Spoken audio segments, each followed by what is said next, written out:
Okay, we're back. I am sorry about that. There was a little bit of interruption, but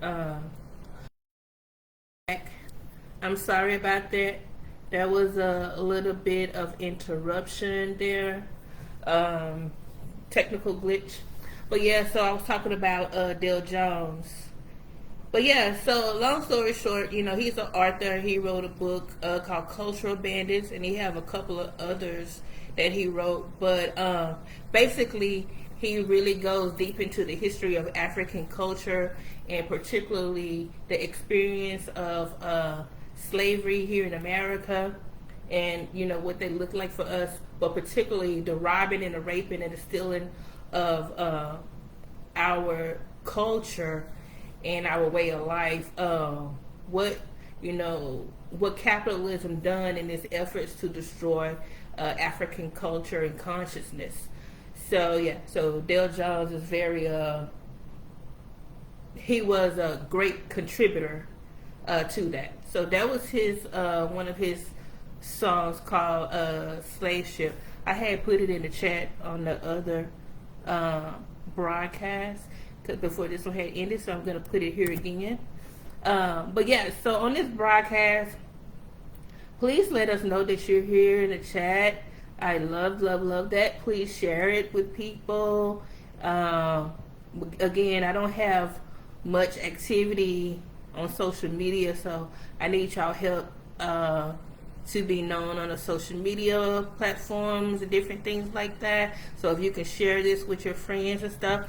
So we're covering again, we are Balogun. So we're going to get into chapter 5. We want to go chapter 5, 6, and 7. So let's see what we can do. Let's see. You ready for this? Mm-hmm. So, in the previous chapters, we kind of got into Yafeyu's early childhood and his development. Let me tag him.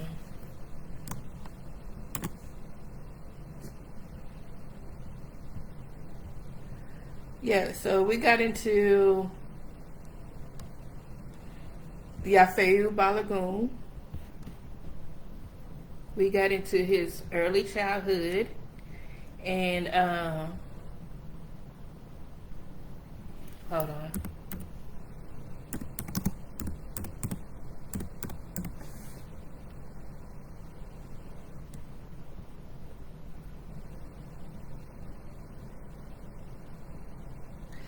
Yeah, so in the previous chapters, we got into his early childhood and development. We talked a great deal about that. Also, his that's of course included his community, his different schools he attended, and in this past week, a great deal about his family, like his father, his mother, his grandmother, the elders in his family. And the day that we did that, that was on Juneteenth that we talked about that. So it was very what's the word? It was very I would say sentimental, commemorative, more so like a memorial and an honoring of our ancestors and Juneteenth, and just kind of recognizing that history.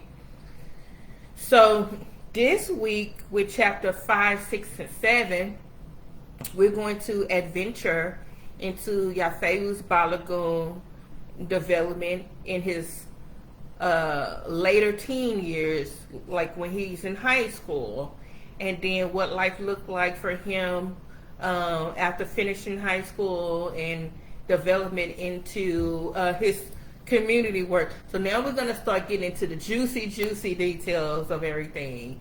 Let's get into the meat of what developed his community activism or grassroots activism. So that's where we're at now. So the chapter 5 starts on page 39, and I'm going to read Freedom Down Organization. Ms. Brown, my computer literacy teacher at Carter High School, was a vibrant and charismatic instructor. I had her during the sixth period, which typically fell as the second class of the day. In her late 20s or early 30s, she had the energy to engage us with vibrant teens and keep us at attention. During these computer literacy sessions, I had the opportunity to meet Eric Green. And as y'all know, that would be the chairman here. Raise your hand. So that we're talking about Yafael meeting Chairman Eric. Now this is going to be very important. Who later adopted the name Caffrey. So Eric Caffrey. Eric had a distinct beard, long and braided or twisted. Now I'm trying to figure out how you had a beard in high school. Did people have beards in high school? They probably did. I don't know. My memory just not so good. But I'm trying to think of some of the guys in my school. Yeah, I guess they did. I had a mustache in the 6th grade. Yes. So Eric had this distinct beard, long and braided or twisted, similar to the image one might associate with Osama bin Laden. It was a controversial choice, but he carried it with confidence. While he was a decent student, I often find myself more engrossed in reading the works of Dr. Yosef Ben Yaakinen rather than focusing on the computer literacy assignments. The aftermath of the September 11th attack, it loomed over us. And everything seemed political and pro-American. However, I began to identify with people across the world and question the concept of imperialism. Though I may not have fully grasped its implications at the time. Eric and I joined a group of individuals who engaged in spiritual conversations, primarily centered around Christianity during their early mornings. It was during this time that I started to carry both a Bible and a Quran, ready for debate and discussion. Some of the guys within the group eventually pursued careers in preaching and became heavily involved in church activities. Interestingly, throughout my life, I held an anti-church view for multiple reasons. On my mother's side of the family, however, church played a central role, and they were a remarkable unified group. My mother had two younger brothers, Larry and Arthur, who were only 2 years apart. Although my mother was significantly older than them, she always longed for younger siblings, and eventually her wish came true. Alice, my grandmother, was a hard-working woman who dedicated her off time to the church, leading a life devoted to Jesus and instilling the importance of honoring the Lord in her children. To this day, my uncles, Larry and Arthur, are influential members of the church.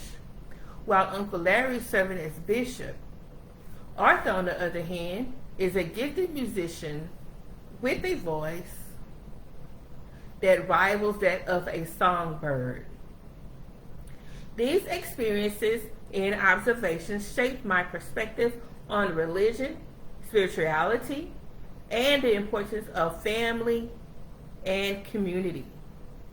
They challenged my preconceived notion and encouraged me to explore different belief systems and ideologies, ultimately contributing to my personal growth and development. Uncle Larry had a notable career as a Dallas police officer, eventually retiring from the auto theft unit with the rank of sergeant.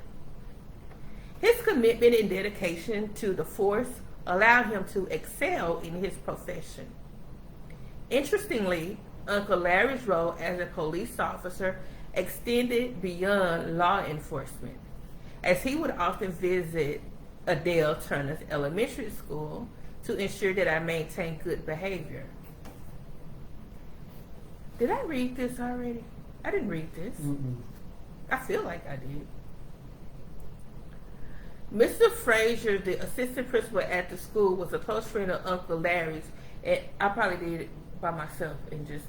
Oh yeah, that always makes Yeah. yeah. Mrs. Frazier, the assistant principal at the school, was a close friend of Uncle Larry and made it a point to let all the teachers know about their connection. Mr. Frazier not only had a background in music as a member of the Gap Band. Huh? Mr. Frazier, member of the Gap Band? I gotta go Google the Gap Band and see who Mr. Frazier is. Okay. So there was a member of the Gap Band that was in I never researched him. I know about this story, but I never researched. I didn't know who he was. You wanna know something funny?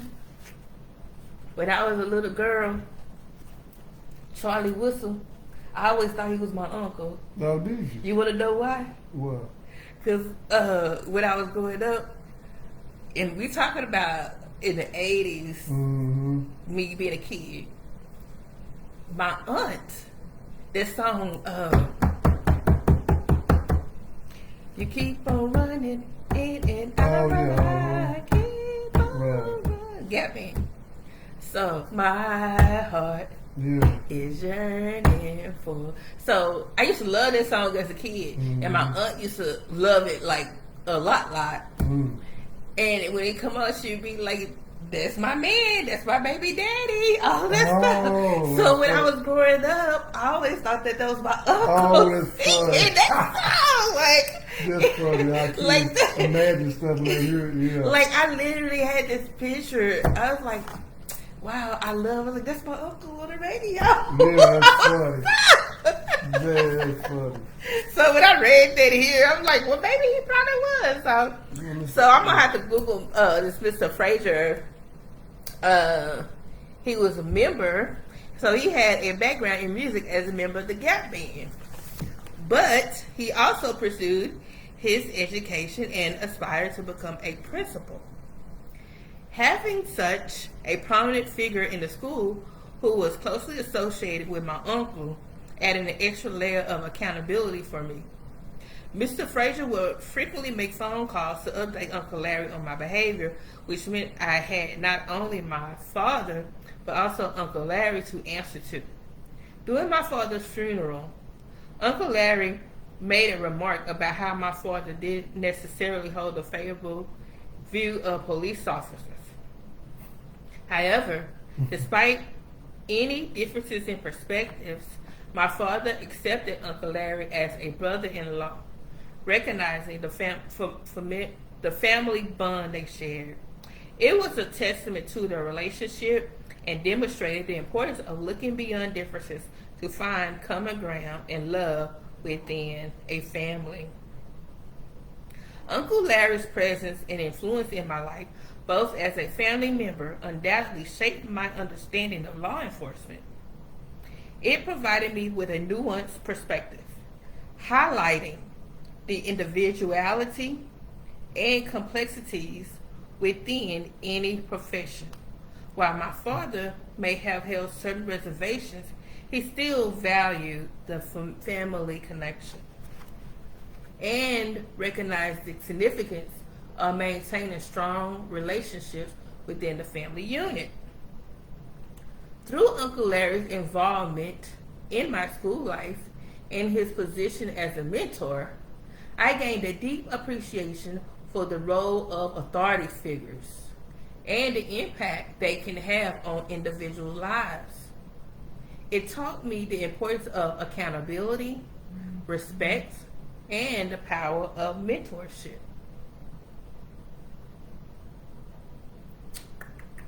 Uncle Larry's dual roles as a family member and did I read that? Uncle Larry dual role as a family member and a police officer showcased the multifaceted nature of individuals and the potential for growth and understanding, even in the face of different perspectives. Ironically, 20 years later, I will help co-found the Guerrilla Mainframe and Huey P. Newton Gun Club 20 years later.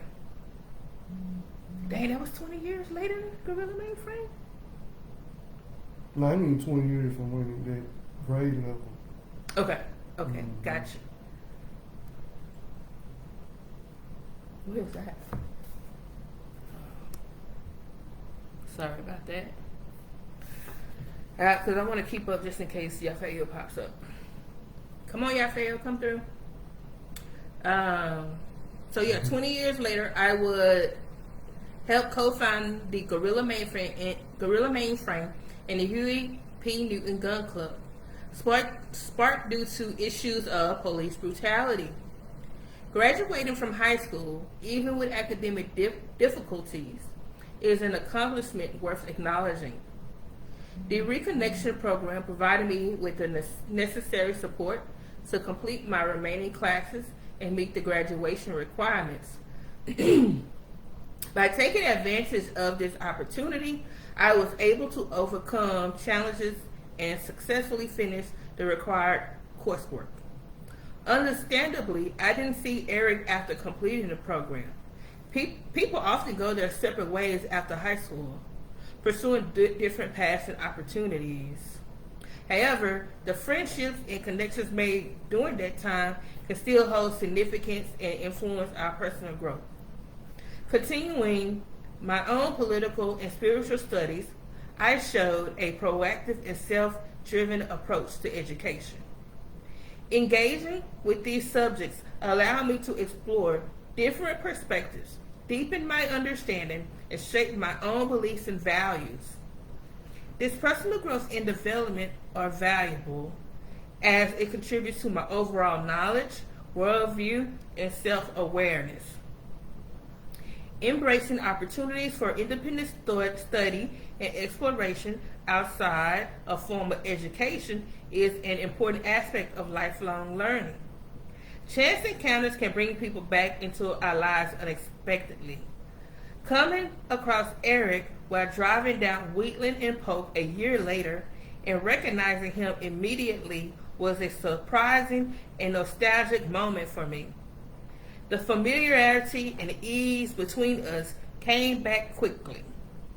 We had a strong connection despite not having seen each other for a year.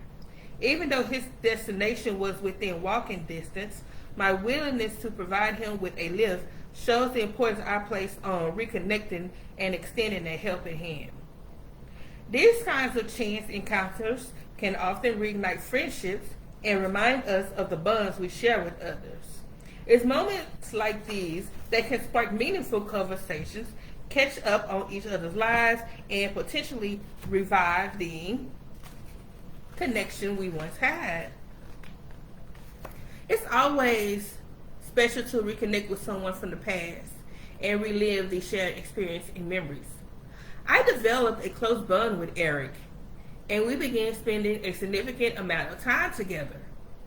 Our daily routine usually involved playing Madden football. You still play Madden football?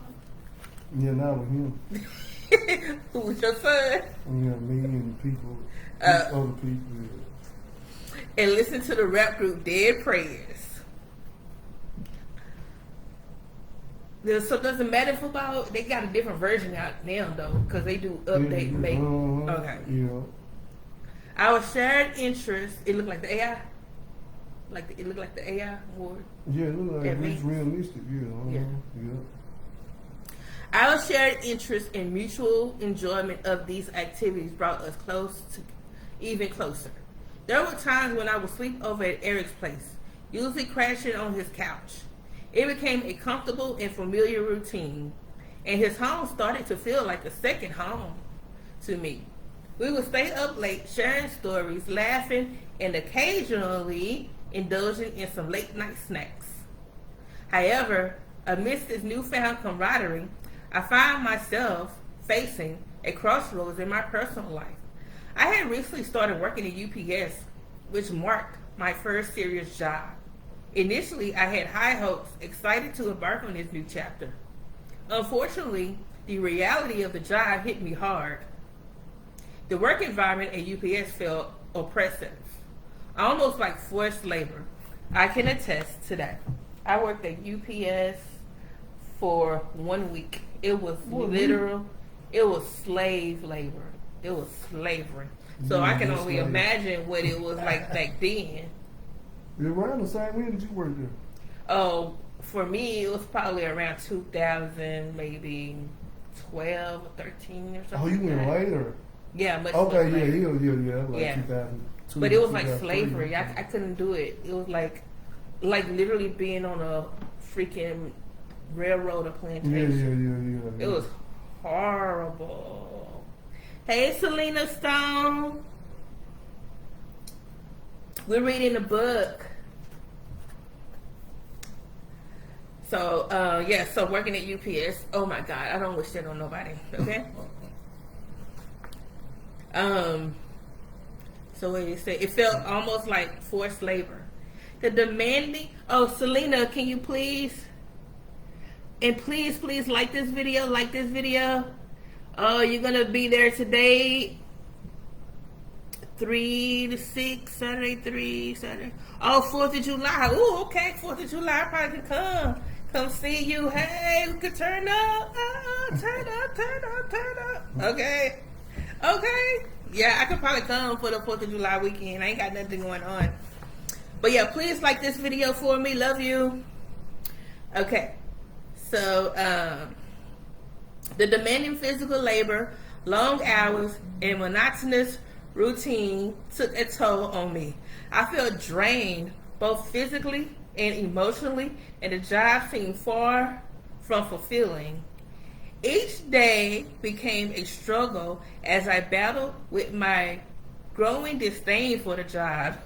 Man, I tell you, it became increasingly clear that this was not the path I wanted to continue down. The feeling of being trapped in a job that I despised was suffocating, and it affected my overall well-being. Despite the hardships I faced at work, spending time with Eric and indulging in our shared hobbies provided a much-needed escape. I love you too. A much-needed escape from the mundane. It reminded me of the importance of pursuing passions and surrounding myself with positive influences. Ultimately, my experience at UPS served as a catalyst for self-reflection, motivating me to seek out a career that aligned with my interests and values. It was a challenging period, but it also highlighted the significance. Hey, Conrad Lucas. Yeah. Conrad Lucas in the building. We're talking right now in the book about the oppressive work labors of UPS for Yafaya. Yafaya worked for UPS. So that's where we are in the book.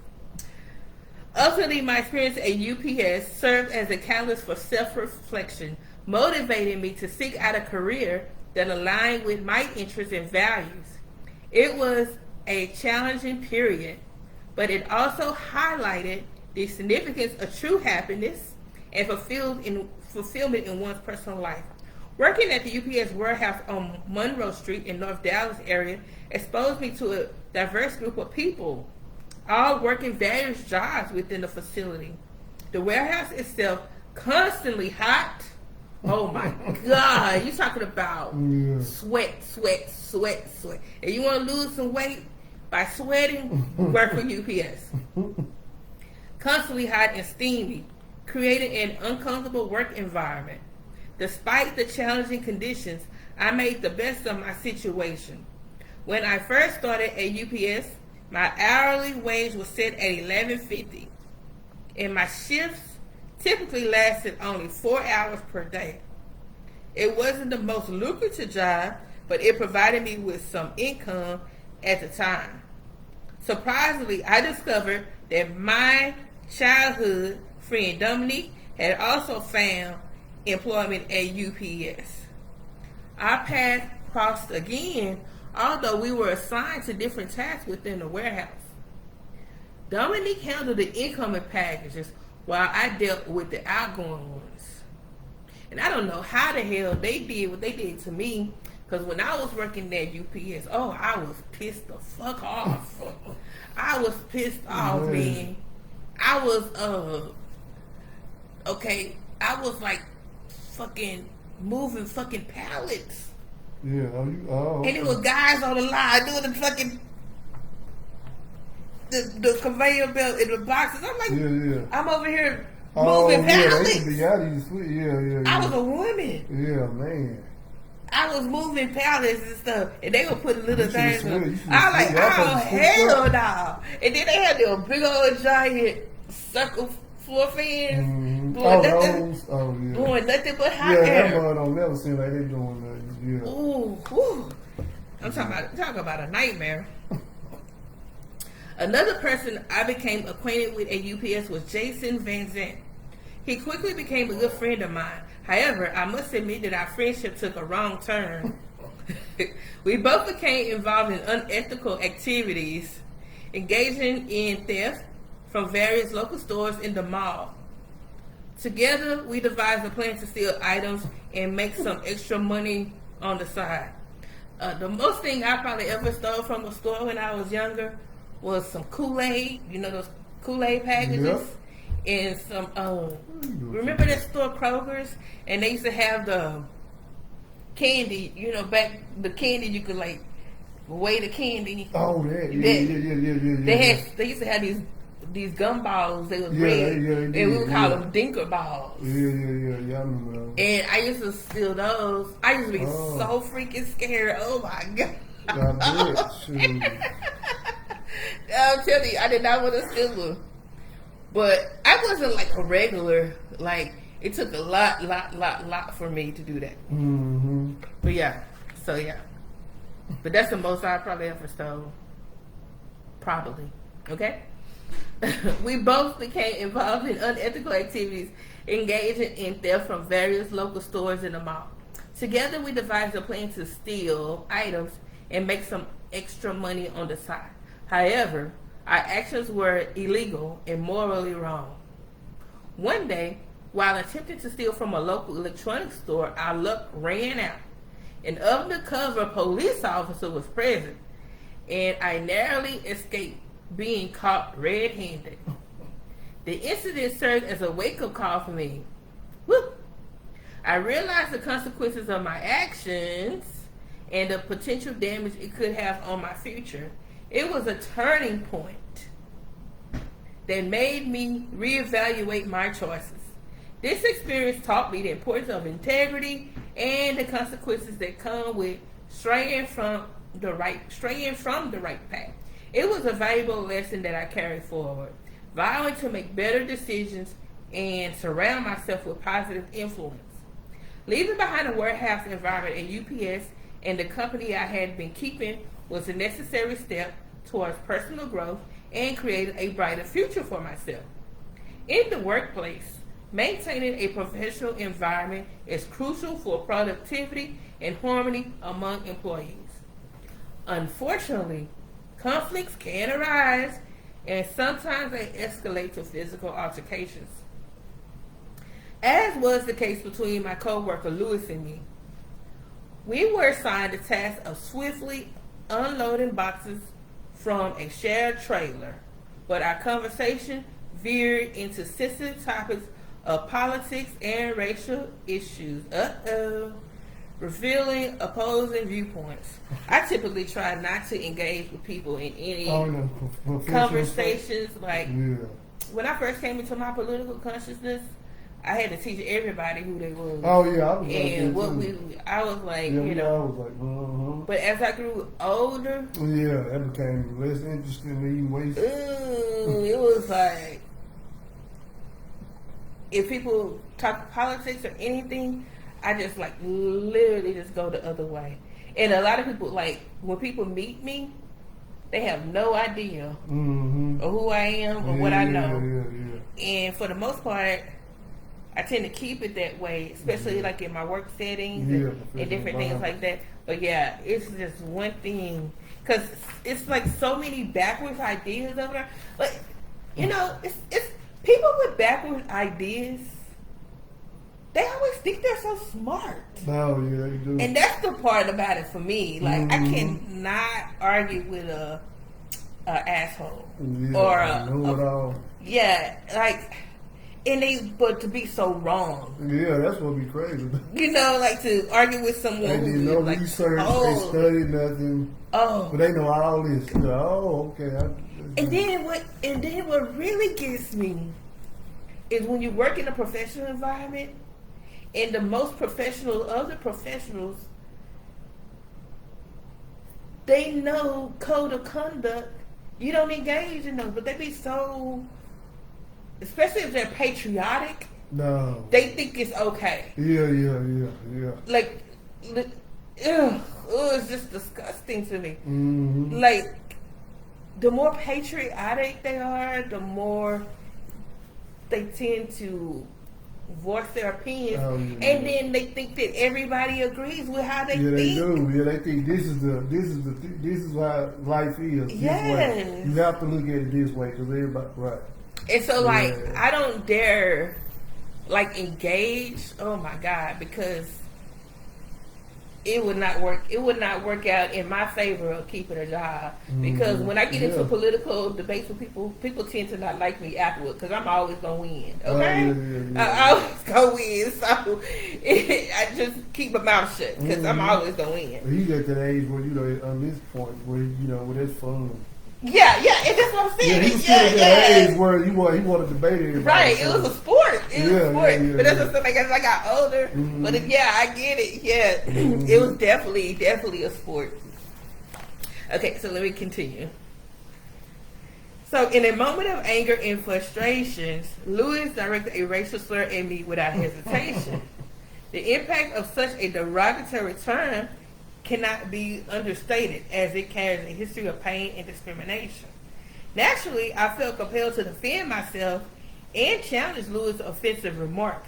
Our disagreement quickly escalated into a physical fight that lasted for a considerable time.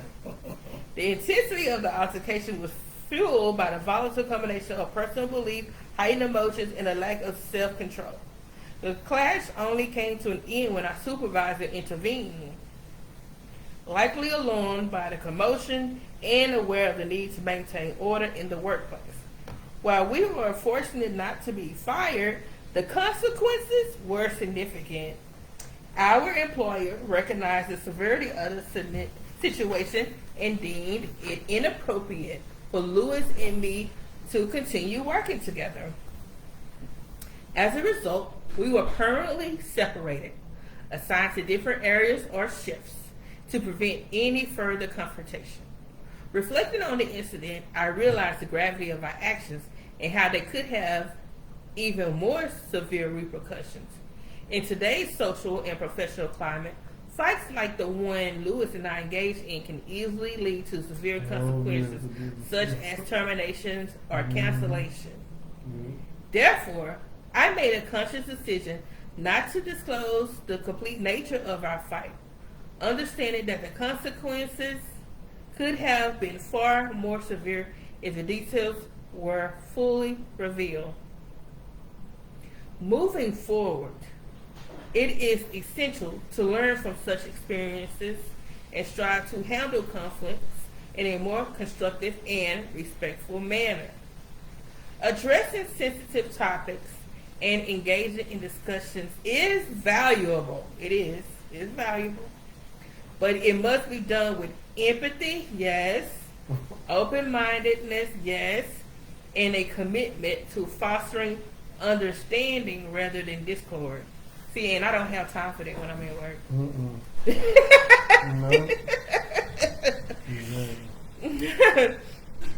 During my 3-year tenure at UPS, I experienced a series of challenges that affected my commitment and attendance. Some of my colleagues faced their own difficulties, with Jason being terminated earlier under suspicions of theft, and and Dominique choosing to leave due to the abandoned nature of the job and insufficient hours. Throughout my time at UPS, I must admit that I struggled with attendance. There were days when I simply did not feel motivated to go to work and would frequently call in or not show up altogether. Despite these inconsistencies, I managed to remain employed, albeit with a marked lack of dependability. However, it seemed that my supervisor recognized my recurrent attendance issues as an opportunity to terminate my employment. Given my frequent absences, I cannot say I took offense to the decision. In fact, I found myself feeling relieved that I was no longer part of the UPS workforce. The job at UPS, while physically demanding, also presented other challenges that impacted on my overall satisfaction. Witnessing Jason's dismissal due to suspicion of death and Dominique's decision to leave due to the grueling nature of the work made me question the long-term viability of the job. The combination of short hours, strenuous labor, and perhaps a lack of job fulfillment contributed to a sense of discontent. In hindsight, I see my termination as a catalyst for change. It allowed me to reassess my professional goals and seek new opportunities that align better with my interests and aspirations. While my time at UPS had its ups and downs, I am grateful for the experiences and lessons learned during my 3-year tenure. Finding a job can indeed be a challenging and frustrating experience.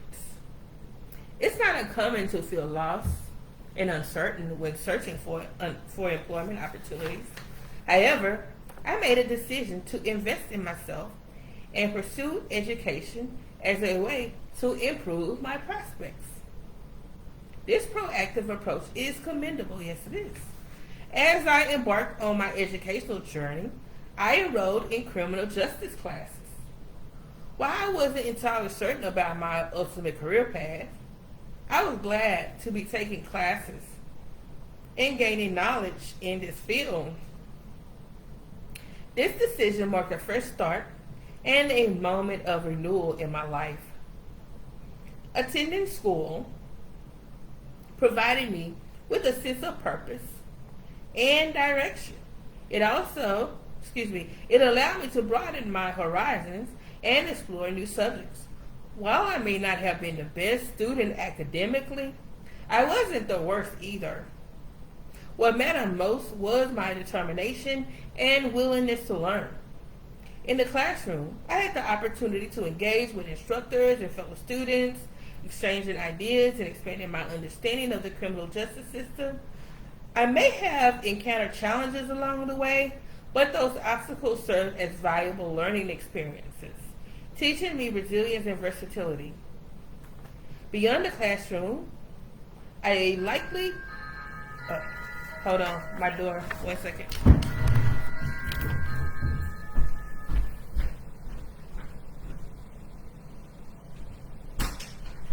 Hello. Hey, come in, you look nice, look at you. Hey, how's it going?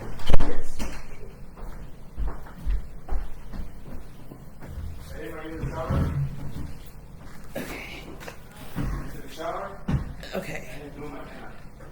Where was I? Hold on, y'all. I gotta find my place. Hold on. Okay, these experiences would have further enriched my learning and provided practical insights into potential career paths. Have a good one. Potential career path journey was beginning. I had already taken significant steps toward personal and professional growth. My decision to pursue education demonstrated my determination to improve my circumstances and carve out a more fulfilling future. I remembered the path to success often involves twists and turns. I embraced the opportunity to explore different avenues and interests. I stay committed to my education and open to new possibilities. It's always heartbreaking to lose someone in such a tragic way. When I heard about the murder of Carlton Kool-Aid Perry, especially when they are so young and on the verge of starting a family. Losing someone close to us can have a profound a long-lasting impact on our lives, and it's understandable that I still feel the effects of his death. Did you know Kool-Aid? Mm-hmm. That's one with the truck. Right. Mm-hmm. Yeah, I mean. Do you remember when he died? Mm-hmm. Maybe you can talk about how it was. Losing, okay.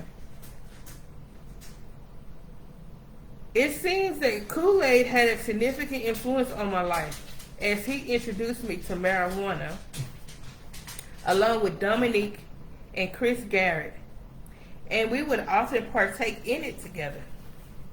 Did you smoke the marijuana? Not with them. I wasn't their friend at that time. Okay. Well, I was cool with him, but like Yeah. the other crew, I didn't really know. Hey, Jackie! Please share the video, share the live, share the live. These shared experiences and memories can hold a special place in our hearts, especially when they are associated with a particular time in our lives, like listening to Master P and the No Limit Records.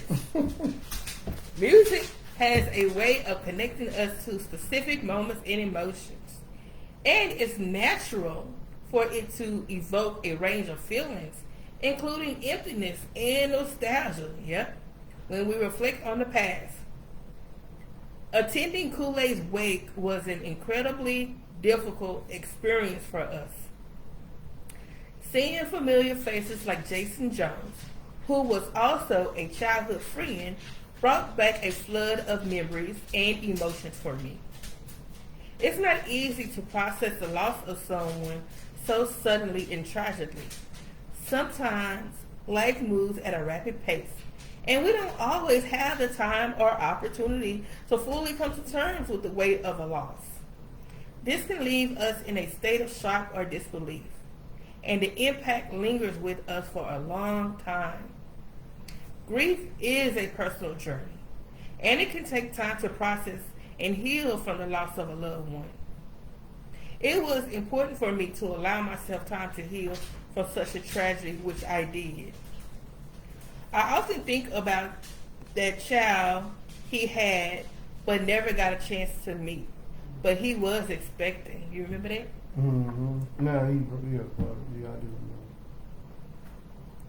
In 2003, while working at UPS, I had the opportunity to meet a fascinating individual named AZ. You know who that is? Mm-hmm. Originally from the East Coast, AZ hailed from Trenton, New Jersey. Despite being a few years older than me and Eric, AZ became a familiar face around the workplace. One distinct characteristic about him was his pronunciation of Trenton with an East Coast slang, saying it as, how do you say it? Trenton? Trenton. Trenton? Trenton. Trenton. AZ had a diverse taste in music, particularly enjoying rap in all its forms.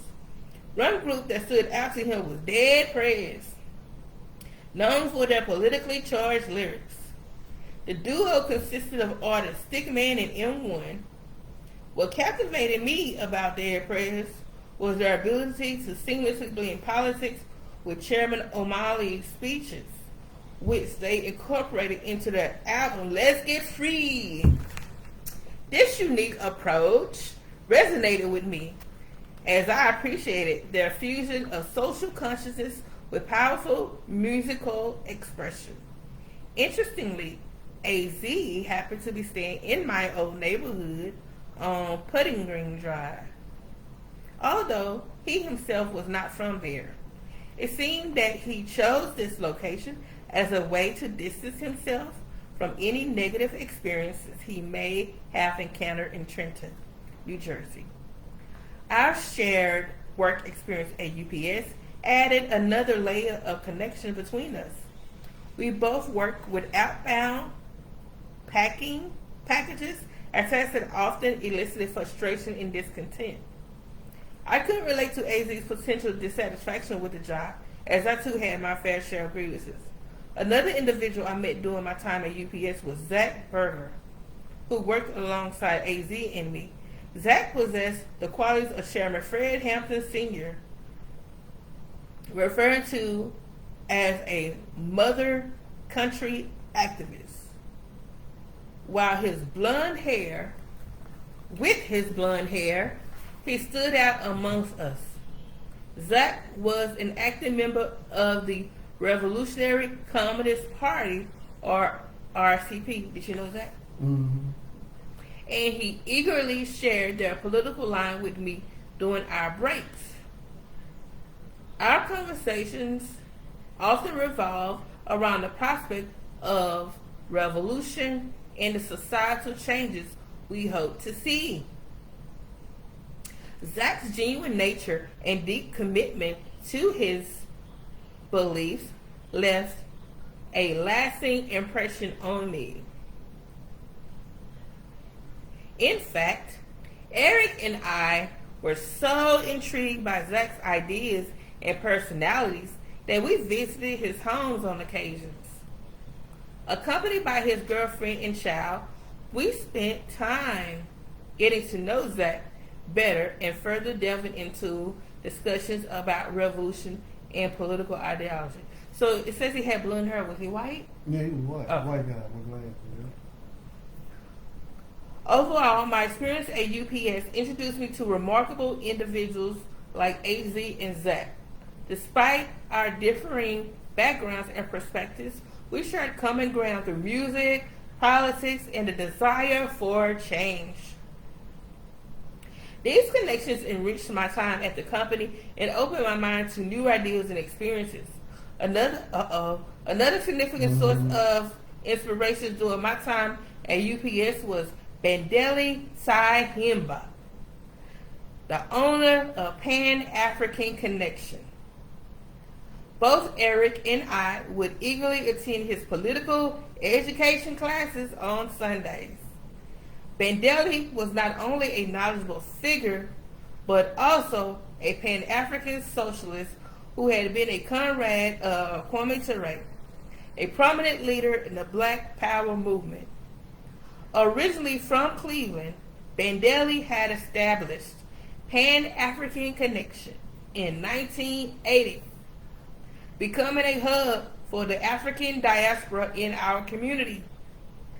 The bookstore offered a wide range of books, speeches, and African-style clothing, providing a rich selection of resources for those interested in African American history, culture, and politics. Bandeli's commitment to promoting and disseminating this knowledge was evident not only in the products he offered, but also in his own appearance. He often adorned himself in African attire, always, proudly representing his heritage as he moved around the city and made frequent trips to the African country. For me, Bandeli's influence went beyond my encounters with him as an adult. Even as a child, my mother would visit Pan-African Connection, bringing back books and other items that shaped my early understanding of African history and culture. This exposure to a wealth of information at a young age was highly influential and ignited a lifelong curiosity and appreciation for my African roots. Bandeli's dedication to Pan-African Connection and his commitment to educating the community was truly inspiring. His classes on Sundays provided an invaluable platform for learning and discussion, fostering a sense of empowerment and fostering a deeper understanding of our shared history and struggles. Through Bandeli and his bookstore, I was able to connect with a broader movement of Pan-Africanism and socialism, gaining a perspective. You can stop me if you want to at any point. Through Bandeli and his bookstore, I was able to connect with a broader movement of Pan-Africanism and socialism, gaining a perspective that extended beyond my immediate surroundings. The impact of Pan-African connection and Bandeli Tahima's influence on Eric and me and the wider community cannot be overstated. Their commitment to providing educational resources, promoting African culture, and encouraging political awareness played a crucial role in shaping our perspectives and aspirations. The bookstore served as a beacon of knowledge and a source of inspiration for those seeking to deepen their understanding of African history, identity, and social justice. During my formative years, I had the privilege of immersing myself in the writings of two influential African leaders, Kwame Nkrumah and Sekou Touré. Their ideologies and philosophies laid the foundation for my political beliefs, shaping my understanding of the African diaspora and its struggle for liberation. However, it was through my interactions with a remarkable individual named Bandeli that I truly began to grasp the depth of these teachings and their practical application in the modern world. Bandeli had a unique way of greeting people that immediately set the tone for our interaction. Yes. Whenever he would see me, he would explain, "Hello, African." Yeah. It was a simple phrase, yet it carried a profound meaning. Yeah, it did. Yeah, I remember one time, this was years later though, I'm like, Bandeli was like, he was talking to my mom about, it was they last days on, last year's on Jefferson. And he talked to my mom about, I brought her to a store and they were talking about some historical stuff. She told him about her experience in Arkansas. And I mentioned something. He was like, yeah, it's probably, being here is probably, around this atmosphere probably was a more culture shock for you than her. And I'm thinking in my head, like, what is he talking about? Like, dude, I've been around here in the community for years. She the more culture shock. But it's funny, but at that time, I felt like I'm a veteran at this point. Mm-hmm. But thinking about just reading this thought, I'm thinking about when I first heard him say, like, hello, African, it was a culture shock. But at the time he mentioned that, I'm thinking, I'm so ingrained in the game by that time, like, oh, come on, man, I'm the one with the knowledge, so to speak. I'm sharing it with my mama. Right. But really, it was a culture shock. It's just that, had he said that back then, I would have like, yeah, this is a culture shock. You know what I'm saying? Mm-hmm. To see somebody say hello to Africa, and you hadn't been. I haven't ever been greeted like that at that point. You know what I'm saying? And being in the space, and it also reminded me of in Malcolm X's book. And I always refer this to younger comrades in each generation because they want things. Because a lot of times I'm talking with people about people between the ages of 15 and 22, mm-hmm. and we always talk about, man, these young folks don't never want. Even the Uber driver, the last time I came over here to do the show, and one of my Uber drivers talking about how our nephews don't never want to struggle. They want things easy, right? And I'm like, really? It's not just their age group. People in our age group at some point kind of felt that way. Because I always used to preach to younger comrades, like, when you really want to deal with something and you want to internalize it and use it, mm-hmm. you're not always thinking about how comfortable you are at the time or things that. And that just took me back to the work study class upstairs. Upstairs it would be hotter. Mm-hmm. Then downstairs, it used to be hot as hell up there. Mm-hmm. But back then, I thought about when Malcolm X said his younger brother Reginald, it came to visit him. Mm. And he was talking about, he was telling him some uncomfortable shit because Malcolm had never thought about, white man and being God and any of that. So Reginald is telling him this different shit. But he telling Malcolm in the street way.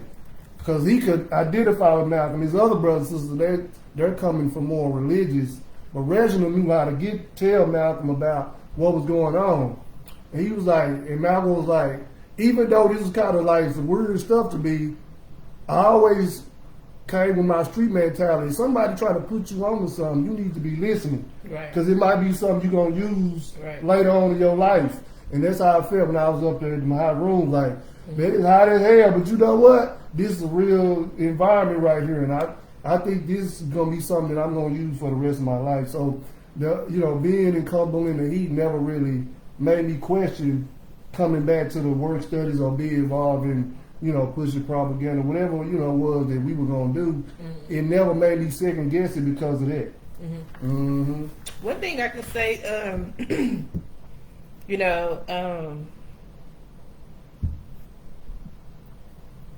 when Bendelli, people would come in and he would say, "What's up, African?" or mm-hmm. "How you doing today, African?" Mm-hmm. or "Hey, African." He would throw that out there. But see, Bendelli, he had a big presence. So you walk into this place, it's filled with everything Africa. Right. And then you have this big man, and he's dressed in African clothing.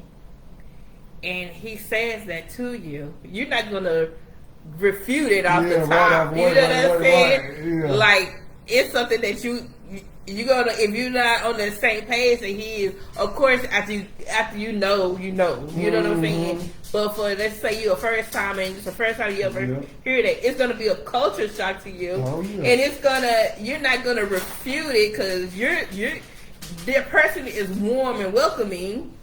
So you're not gonna be an asshole. Yeah, you're like, I ain't no African. Right. But you're going to stop and you're going to think about what he said. Yeah. And that was his intent, to spark a thought in your mind. Yeah. So he knew at every turn who he was saying it to. Mm-hmm. And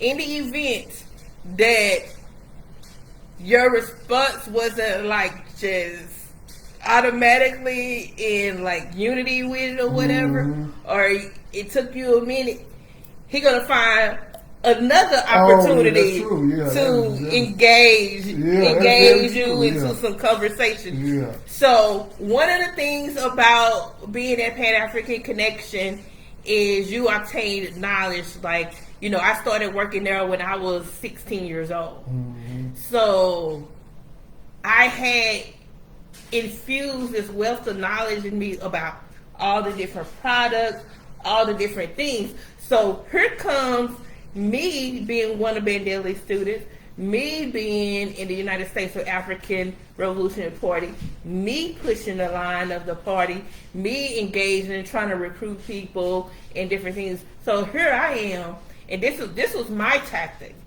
My tactic is something that I learned from Bendelli. I may not be, "Hey, African, how you doing?" unless I know the person. I'm not as comfortable in that. However, if you go buy some soap, or if you buy this book, or if you buy this product, I can engage a conversation with you based off of that. You know what I'm saying? Because now I'm knowledgeable about Africa. I'm knowledgeable about these different things. And so, like, I engage the people more so what their interest may be in measuring it like that.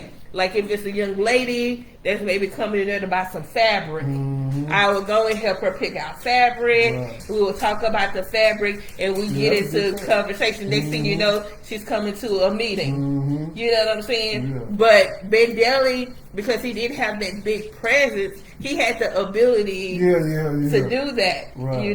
And it was one that, people did feel more so where, even if they knew, this is a place I want to be, because it's foreign to me, but yet it is very inviting. Yeah, it was, It's very inviting, So we had all types of people coming there, whether you're college students, whether you're from the church, families coming in with young kids. There was something always for everybody. And because there was something for everybody, you always had that opportunity to engage with them and different things like that. So to be on this chapter and this subject is very nostalgic for me because the history that we share is primarily that connection that we had in our growth, in our development, which we contribute wholeheartedly to Bandeli's role in it. For me, it's so personal. With the loss of Bandeli, I don't talk about it, but it is the hardest thing that I've ever experienced in my life. That was my best friend.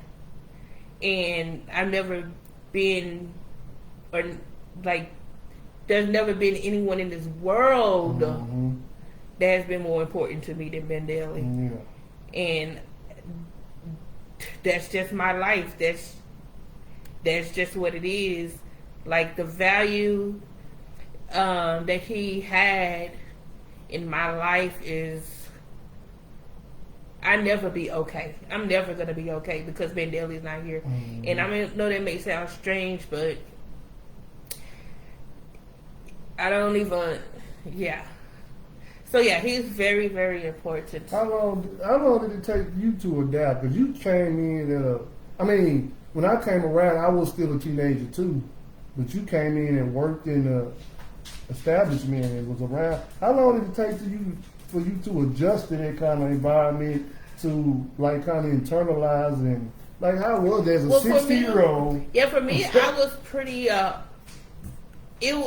It sucked me in like I was saturated into this culture that was foreign. Because I was 16-year-old looking for a job, and I remember I just walking down Jefferson, going into different places, and that was one of the places that I was going anywhere. Me and my homegirl just hitting the block. She could have been the one that walked in that door, but I think she went into another location, and we went. And so I went in there, but when I walked in there, it was like, how you go through a vortex? Yeah. Like a time travel. Oh, that's how I feel.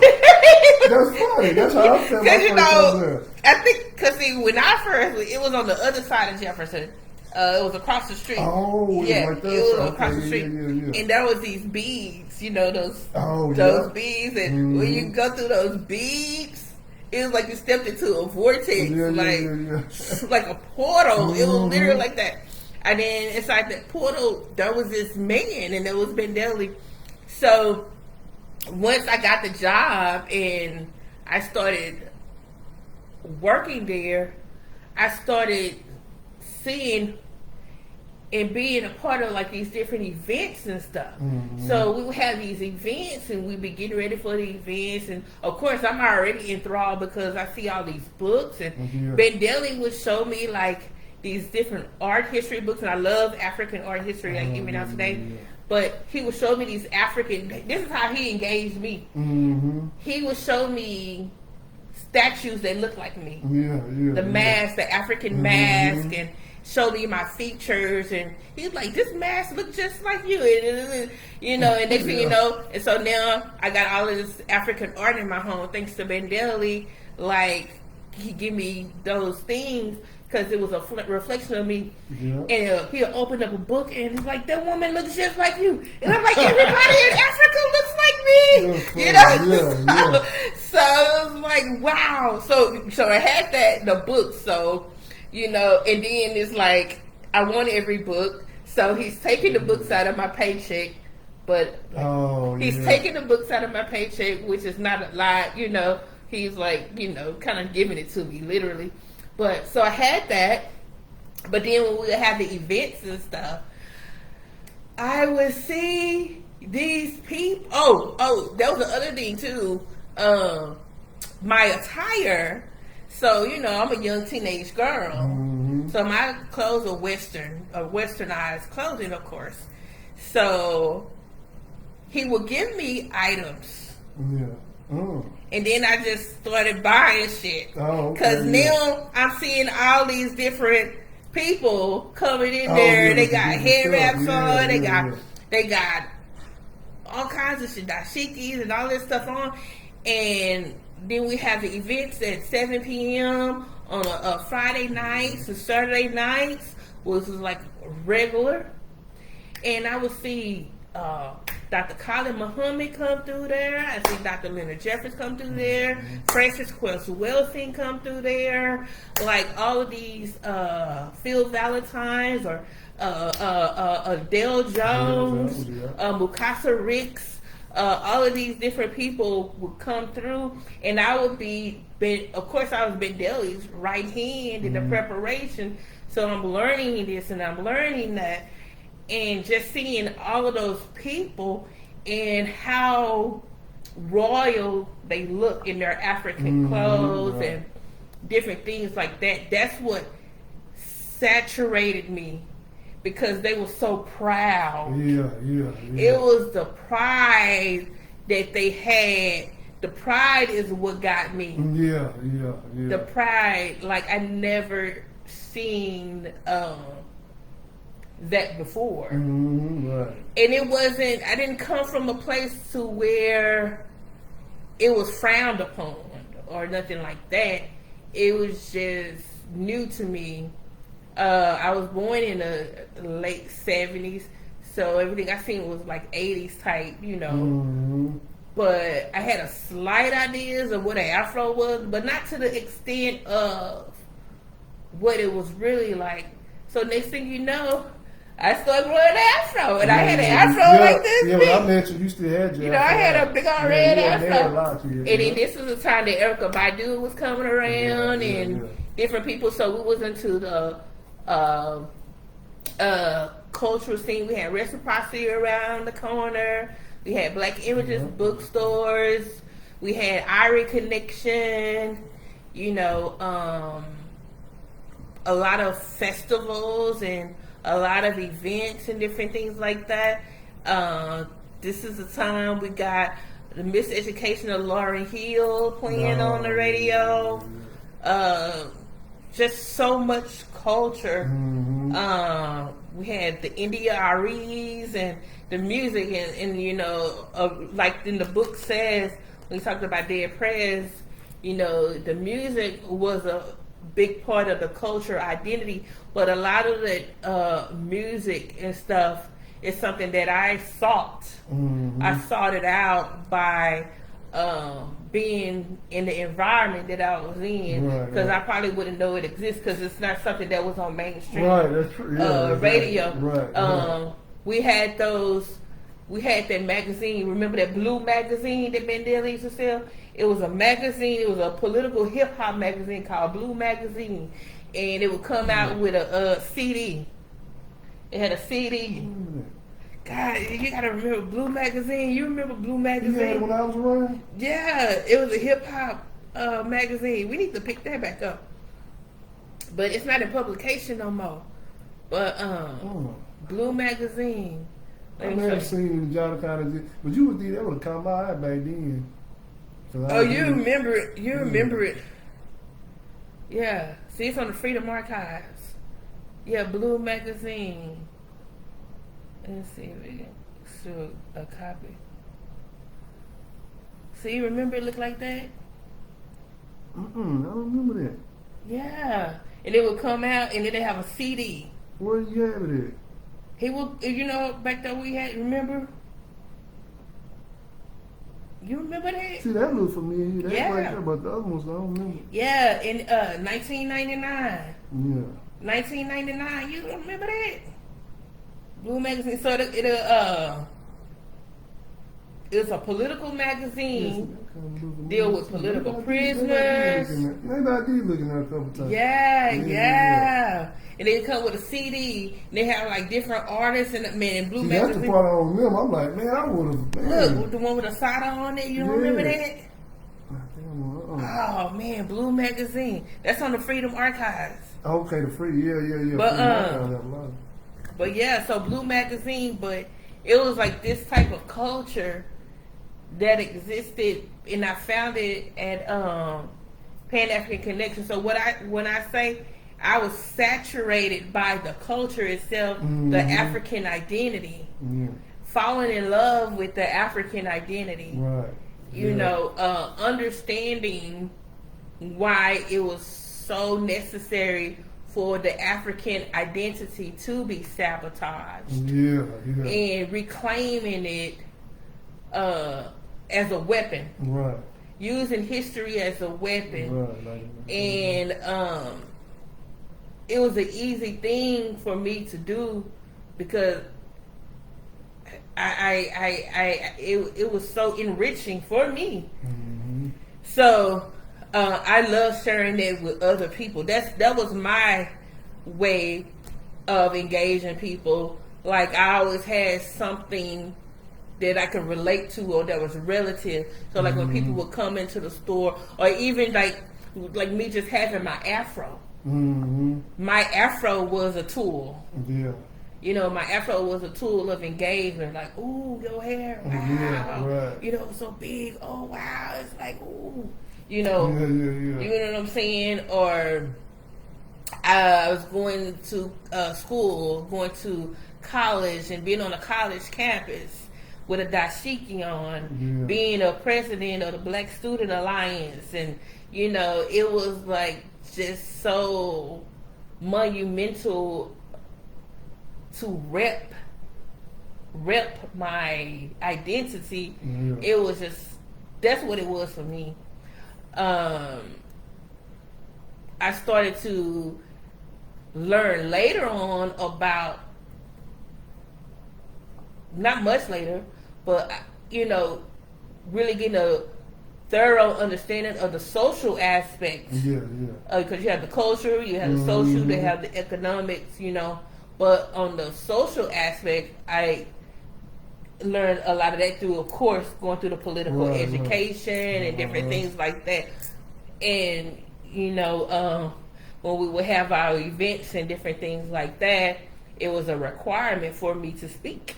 It was a requirement for me to, if Ben Daly is going to speak, I'm going to introduce him.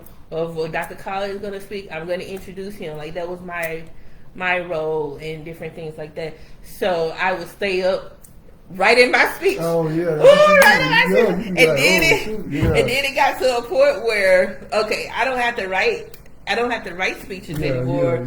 I just do them. Talk, and it became something that was just a duty. You know, and it was a duty of a lot of joy. I got a lot of joy. A lot of times, some of the speakers and stuff that would come in, us being Ben Daly and members of our political party, United States of African Revolutionary Party, a lot of our thoughts and our ideology was not in agreement to per se. Right. So the speakers were, but we had to be strategic. And like when it comes time for questions and answers and different things like that, we would kind of throw our questions. You know, that was one of our tactics, throwing our questions to kind of bring it. My job was to bring the conversation towards Pan-Africanism. The solution is Pan-Africanism. Bringing it where people understand the difference between nationalism and Pan-Africanism, or socialism, you know, and different things like that.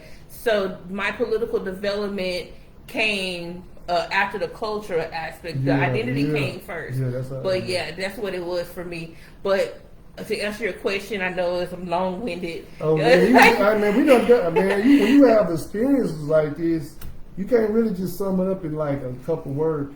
Like this is, you know what I'm saying? Yeah. Like, I mean, it's just such a good feeling though, because you know, again, like I said, one of the best things. And you know, you're my best friend, but like the relationship that I had with Ben Daly was one that I will, man, oh my gosh. I already know the quality. The quality. He talking about he don't let nobody fuss at Angel, but he'll talk about. So if you try to fuss at, he get upset. Oh yeah, that's funny. Yeah. So boy, he don't let you talk about Angel. Yeah. He don't let you do that. Boy, that's funny. Not at all. That was my best friend in the world, man. And but yeah, so identity, the African identity. African history must guide African action. The African identity. I just imagine what the world would be like if Bandeli was here. I always think of that.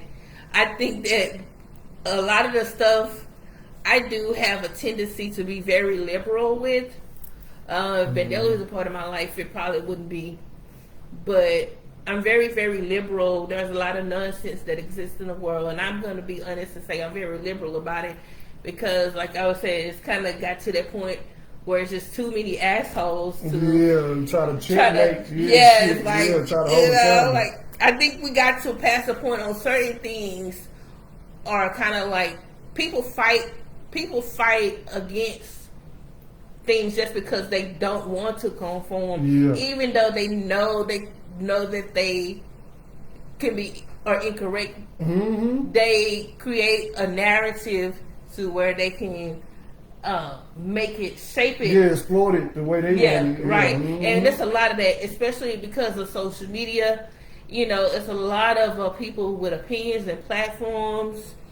And man, when I tell you, like all of the backwards ideas out there, it is a bit disheartening to see. And honestly, I have a hard time dealing with a lot of this bullshit without Bandeli. And I don't even want to touch it. I'm just being honest about it. I don't want to touch a lot of this shit because I don't have Bandeli. Yeah, one of our good friends, Trey, I don't know if you be watching on here. Man, he always talking about, like, even with some of the elders that passed, just getting older or they done passed, like, even the ones that when we was in our 20s, we totally disagree with them. Like, man, that old motherfucker. But even them, he's like, I'm starting to miss them because they had a certain level of accountability. Like it was a certain consistency you saw in the challenge of the status quo. Yeah. You know what I'm saying? And other than us, you don't see that like that anymore. It's too much liberalism across the board. You don't see people who are out front who may say something controversial anymore. You know what I'm saying? It's like only people you're gonna see now are strictly entertainers. Yeah. And they gonna be the mouthpiece and they gonna say all kind of stupid shit. You know what I'm saying? But I'm like, yeah, he's right, And even what you was talking about with that's why I asked the question, how did you adjust to that environment? One thing about it is we have to get back to that apprenticeship. You see how I put that apprenticeship? Yeah, apprenticeship. Like we gotta get back to that kind of stuff. Like think about it, how many 16-year-olds, since you were 16, I'm about 19, but how many 16-year-olds can we fully be confident in that we can take by our side right now? Right. Now, I ain't talking in our abilities. We can do it. We have the tools to do it. But I'm saying, how many 16-year-olds do we see that we believe that, you know what, one day I'm gonna get her, or one day I'm gonna get him, right, and he is gonna be like groomed up kind of in a way to understand the necessities of liberation and be a very asset. Like, how many young people that we run across that we actually feel that we're gonna be able to do that with, and they carry throughout their lifetime? You know what I'm saying? We in a time where it's like few and far between. I ain't saying there are some, but like how many do we see or know that we can feel comfortable? Like, yeah, that's gonna be. And it goes back to bringing it to where we are now, because like the work that y'all are doing with CMB, that is the youth. It's widely focused on the youth and being in those communities. And one of the things that Bandeli had is that he was free. He sacrificed himself. He left his job at Boeing, what I'm saying, to open the Pan-African Connection, using all his resources and funds to create this institution. So he created an environment. So that's one, environment, having a place where people can come. So that's one thing, and just being free of the time. A lot of times people only deal with their immediate family. You go to work, you come home, and then that's a wrap. It's only 24 hours in a day. So one of the things is, which I'm a very firm believer in, is establishing self-government, creating our own wealth, resources, and labor that we can benefit off of, to where we can create businesses, to where we can create programs to where we can build institutions that these youth can come and be a part of. That's And because a lot of times, it's like how you was talking about the street knowledge from Malcolm X, the story you were saying in listening. Mm-hmm. Well, 8Ball and MJG, they have this song. I always reference it. I forgot the name of it, but I think it's I don't know the name of it. But there's a line where he says that this man with dreads growing from his head, he tried to tell me about some shit that Farrakhan said. I tried to listen, but because 8Ball ain't the one to knock it, but I can't hear over the echo from my empty pockets. And that always sticks with me because a lot of times people don't want you to they don't want to really hear nothing that you have to say. And that's where I am with it today. Like, I'm not supposed to be preaching.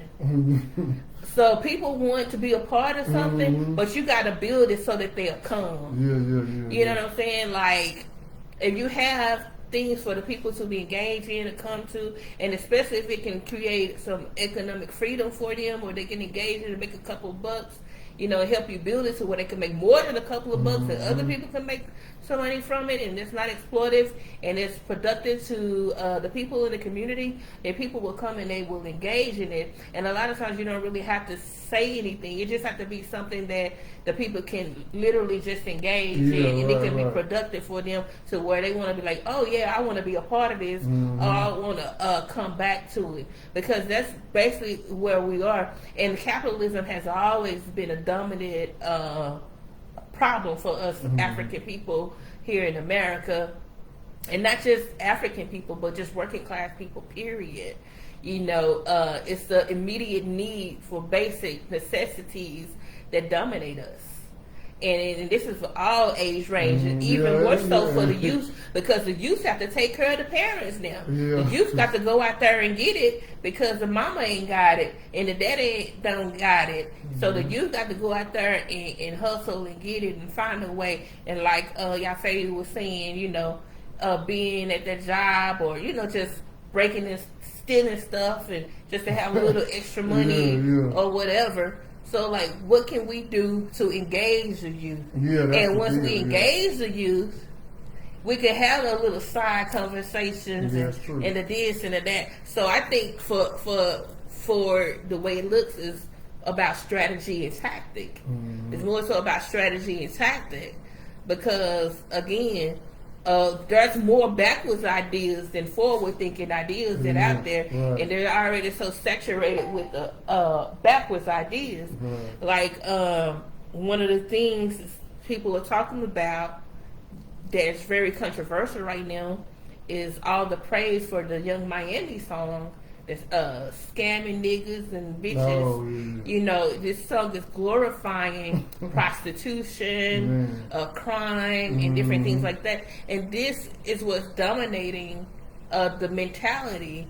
It's the criminal mentality, when we should be creating a revolutionary mentality, creating a new man and woman to transform our societies and make, productive citizens for our people.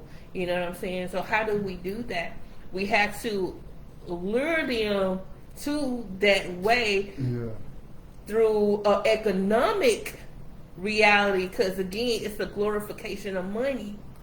So we have to be able to satisfy their need for the dollar. How can we give them a even playing field with their money situation? With what they recognize is important. And it's a real conversation that we're having here. I've been wanting to have this conversation like for real, because look, we have to get organized. Africans get organized.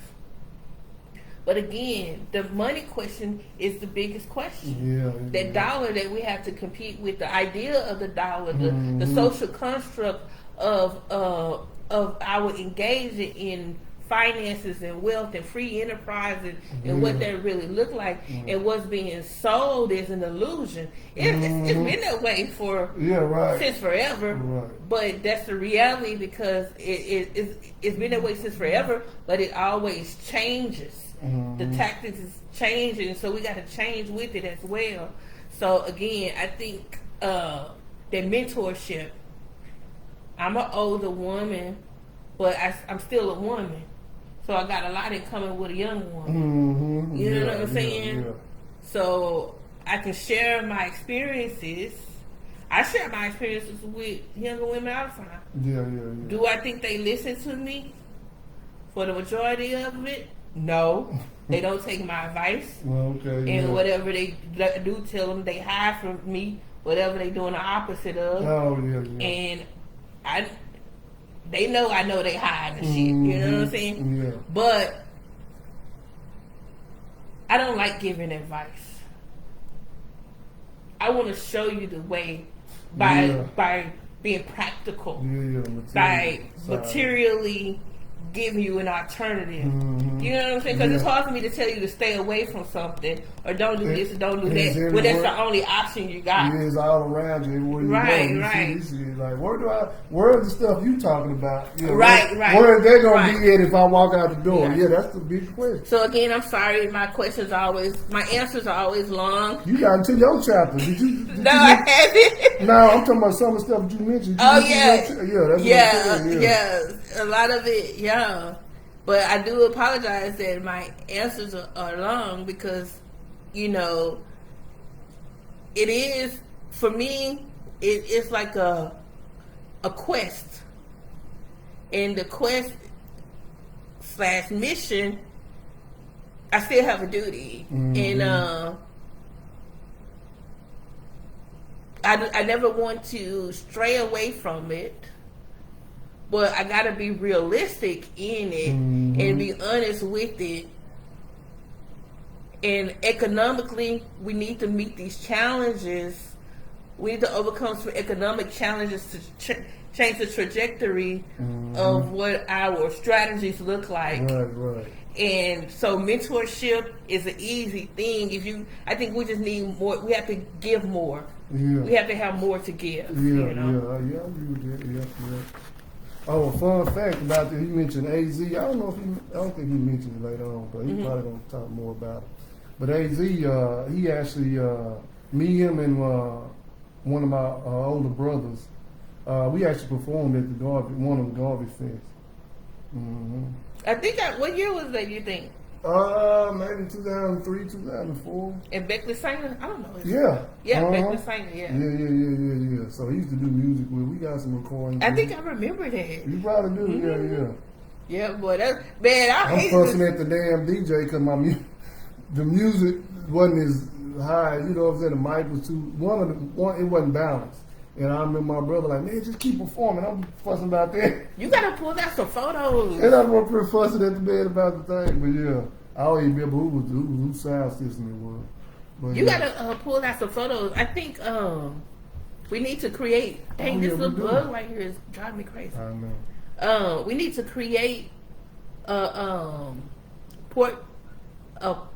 photo book to go with the timeline.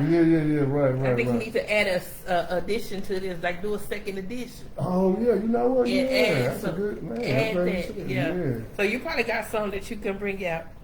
Okay, so let's continue reading here. See how we get to talking now.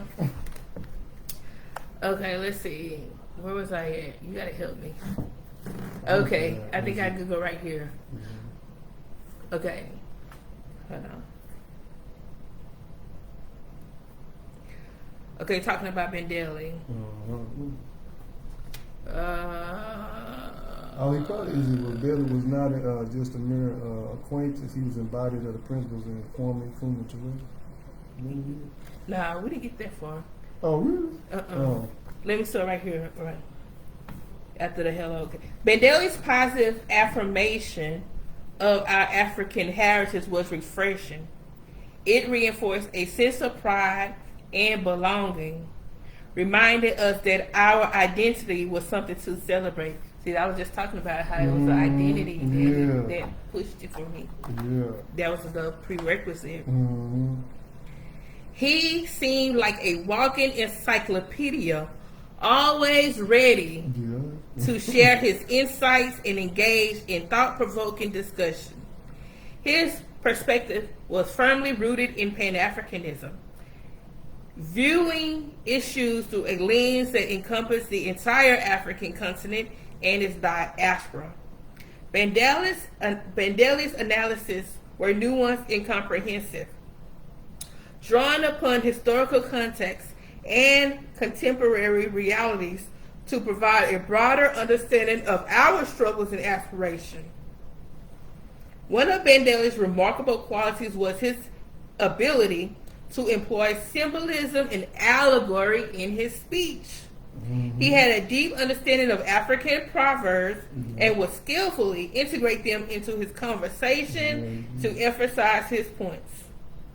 These proverbs, rich in cultural wisdom, serve as powerful tools for communication and persuasion. Bandeli's adept usage of them added depth and resonance to his message, making it more memorable and impactful.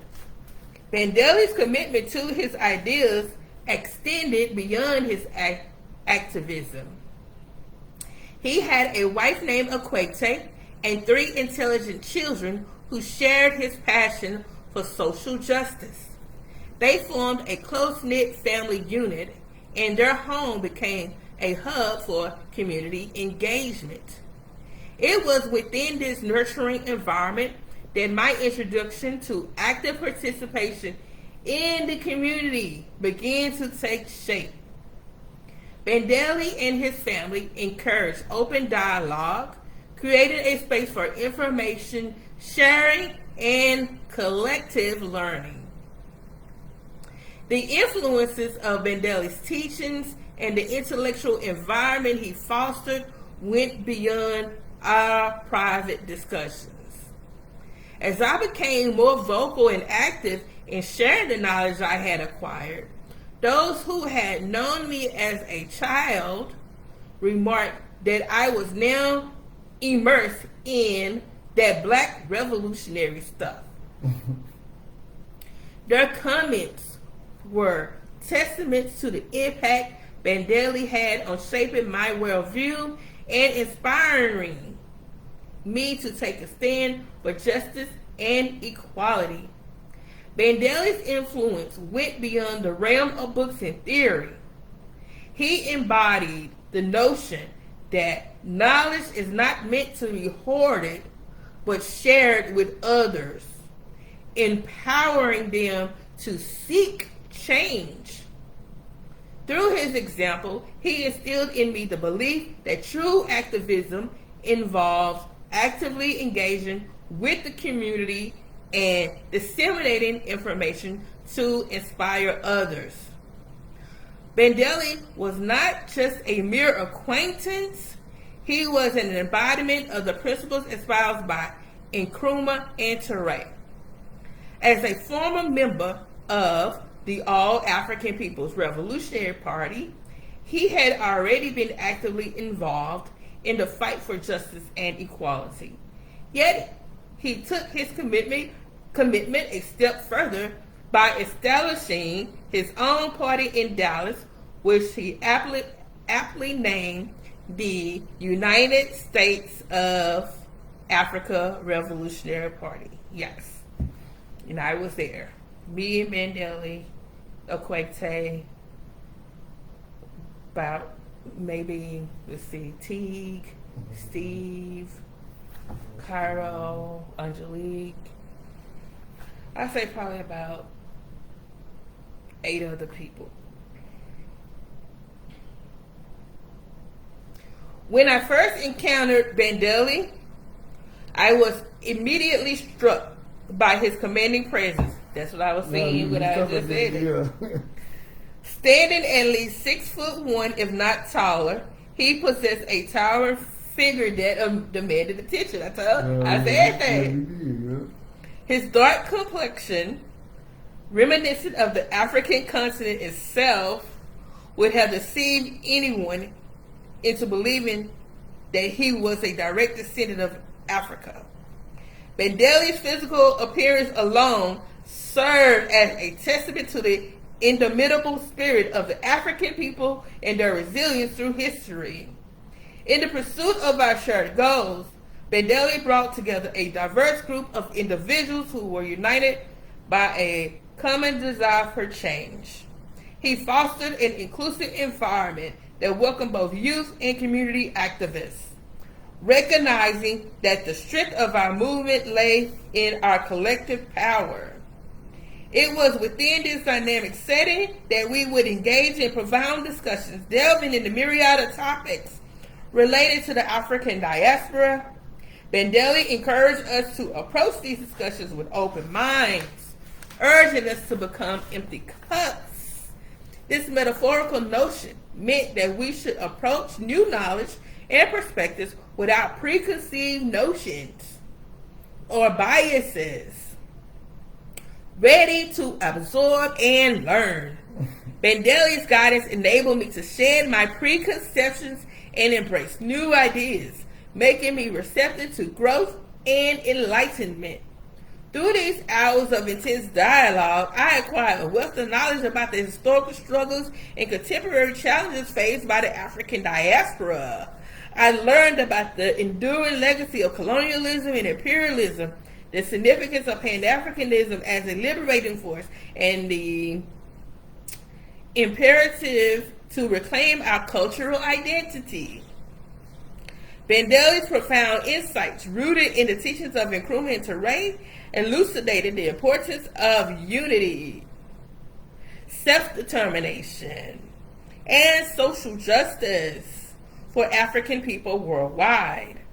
Bandeli's impact extended far beyond our discussions.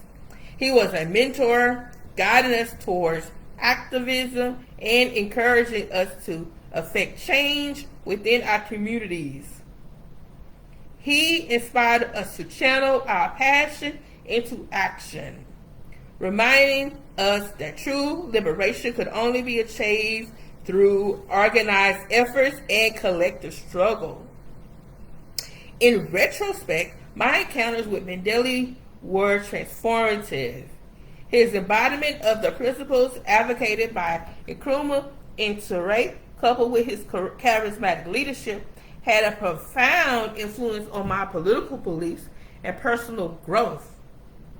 Bandeli's unwavering dedication to the cause of African liberation served as a guiding light, propelling me to continue my journey as an advocate for justice, equality, and the empowerment of the African diaspora. His political example, Ahmad Sekou Touré, was a prominent political figure and the first president of Guinea.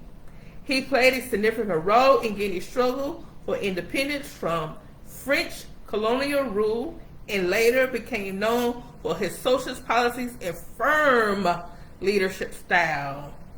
Touré's leadership and advocacy for African unity made him a key figure in the Pan-African movement. Ahmad Sekou Touré was born on January 9, 2022 in Farana, Guinea, which was then a French colony. He belonged to the Mandinka ethnic group and came from a modest background. Touré's parents were both Muslim, and he grew up in a traditional Islamic household. Touré received his early education at local Islamic schools and later attended a French primary school in Conakry, the capital of Guinea. He went on to study at the William Ponty Teachers College in Senegal, where he developed an interest in politics and became involved in nationalist activities. In 1945, Touré became a trade unionist and joined the French Guinea General Union of Workers. He quickly rose through the ranks and became the organization's Secretary General in 1952. Touré's activism and outspoken criticism of French colonial policies made him a prominent figure in Guinea's struggle for independence. Following a series of protests and strikes Guinea gained independence from France on October 2nd, 1958. Touré was instrumental in the negotiations with French authorities and was elected as the Prime Minister of Guinea. Hallelujah! In 1959, he founded the Democratic Party of Guinea and became its leader. On November 24, 1970, Touré abolished the position of Prime Minister and declared himself president for life. Hallelujah! Consolidating his power and instituting a one-party system. His presidency was marked by a strong emphasis on socialist policies, including the nationalization of key industries and the implementation of agricultural collectivization programs. Touré's government also focused on improving education, healthcare, and infrastructure in Guinea. Touré was a vocal advocate for African unity and played a key role in the establishment of the OAU in 1963, serving as its chairman from 1972 to 1973. He promoted the idea of African socialism and was an influential figure in the non-aligned movement. Scientific socialism formed the foundation of my understanding, and it was through the influence of Bandeli that this ideology developed within me and others. Hallelujah! Bandeli known for his this is we go to church, y'all. We go to church. This is church, okay? Yeah. This is church for me. Bandeli is known for his activism and advocacy, offered his assistance in establishing a campus or organization at the Dallas Community College level, and that's how I started the Black Student Alliance. Mm-hmm. He had previously brought Kwame Ture, a prominent civil rights activist, to Dallas on multiple occasions. However, my interest primarily lies in community-based organizing rather than campus organizing. The previous generation, represented by individuals like James Skip Shockley and Leroy Haynes, who was a key member of the Black Panther Party, had already made significant contributions at the campus level. Although I attended El Centro College, my work commitments left me with the limited time to engage in activities out of my studies. And that's how I got kicked out of the schools. Yeah. Because I was organizing on the college campuses. Yeah. My focus was directed, I think when I did get kicked out, I got expelled because of Dale Jones. Oh, that's what. Oh, Yeah. see, that's what's crazy about them campus. Like they'll let you do your thing, but as soon as you show how like aggressive your organization is, man. then they come in like, oh, wait a minute. Yeah, that's how Yeah, it was Dale Jones. It was packed. Ooh, it was packed at El Centro. Yeah, see, It was so they packed. should be I'm talking about invited. people couldn't even come in the door. It was Yeah. so packed. But oh boy, Stupid Dale Jones. administration. Yeah. They was like, you didn't tell us this was gonna happen. Ah, see, but you, student organizers, duh. But they didn't like the words he was Yeah, they using. ain't like that. Yeah, that radical shit. Yeah. Yeah, they didn't like his the words he was using. I think he probably said cracker more. No, he said that. They really did. More Yeah, too yeah. many times. Yeah. This approach allowed me to have a more immediate impact on the lives of individuals within the community. While campus organizing plays an important role in raising awareness and promoting social change, my personal circumstances and interests led me to prioritize community-based initiatives. My commitment to community-based organizing and work responsibilities prevented me from actually participating in such activities. The legacies of activists like James Skip Shockley and Leroy Haynes, who made significant contributions at the campus level campus level inspired me to pursue community organizing as a means to affect change. The incident that unfolded on Wheatland Road, where me and my friend Eddie were detained. Let me see, where is Jaffe at? Let me see. What's the name? Tuesday? Oh no, he ain't. I don't think he had prosperity point today. He probably just not been working. He could be. I know we normally do this Friday, so I'm like, he might be prosperity point, but it's Tuesday. He probably ain't there. Let's see if he'll come. The incident that unfolded on Wheatland Road, where me and my friend Eddie were detained by a large number of officers, was a distressing experience. It is disheartening to be a part of such encounters where individuals feel targeted and harassed by the police. My reaction to this incident, feeling a burning desire to do something and be a part of a movement. Do you know what incident he's talking about? Yeah, that's what he's. Can you tell us what happened? I think Or is it going in? Oh, I think it's actually going into it. Let me read a little bit more. Yeah, he did. Yeah, let me read a little bit more. Okay. My reaction to this incident, feeling a burning desire to do something and be a part of a movement, is what I genuinely felt. Eddie's apparent indifference towards being detained puzzled me. While he remained unfazed, I couldn't shake off the feeling of frustration and anger.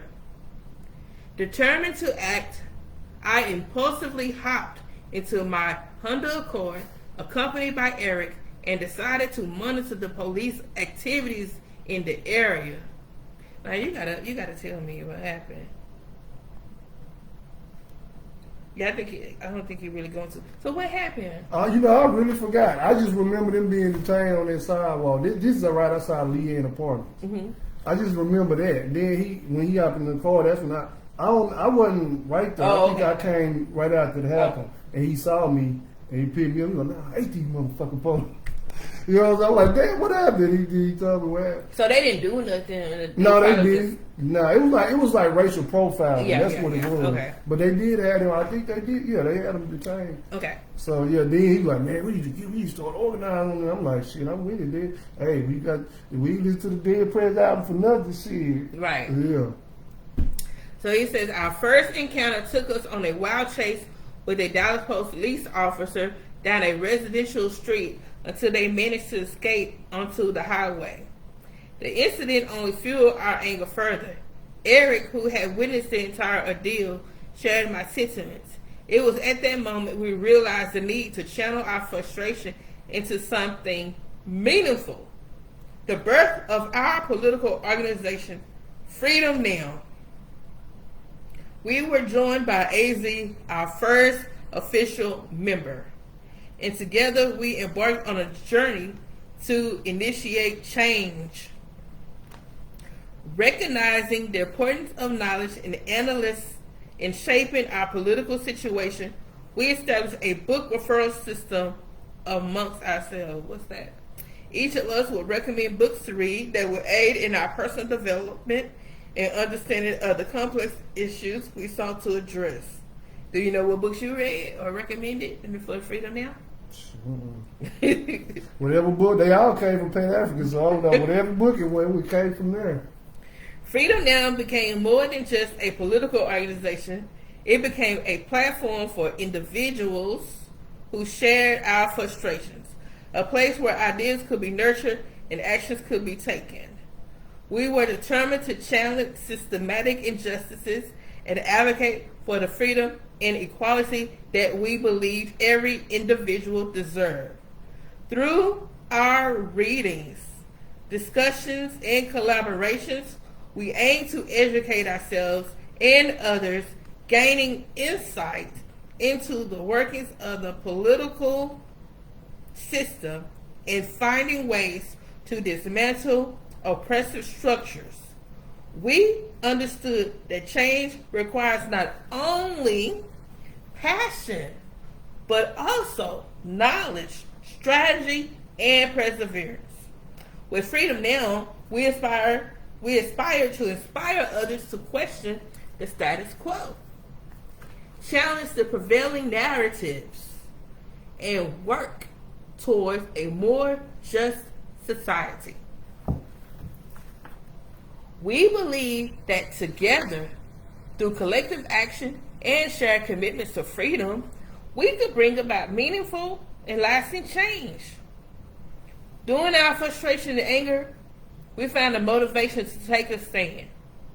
The journey ahead will be arduous, but with each book read, each discussion held, and each action taken, we knew we were moving closer to our vision of a society founded on principles of justice, equality, and freedom for all. Eric and I embarked on a journey to organize and bring about change in the Oak Cliff area. Our initial step involved reaching out to several churches in the vicinity with the aim of collaborating with their mutual aid programs. Our organization, the Freedom Now Organization for Economic Equality and Social Justice, was gaining momentum, and we were proud of our efforts to transition from mere contemplation to taking concrete action. During this period, I had been heavily influenced by the speeches of Malcolm X, as I had listened to them extensively. However, we ventured into the realm of organizing. My external influences began to shift. Man, you know, it's disheartening. It's that time to go. I don't give a damn now. But yeah, all them churches he mentioned we went to, none of them wanted to do anything. You know, he was young men out here, and I remember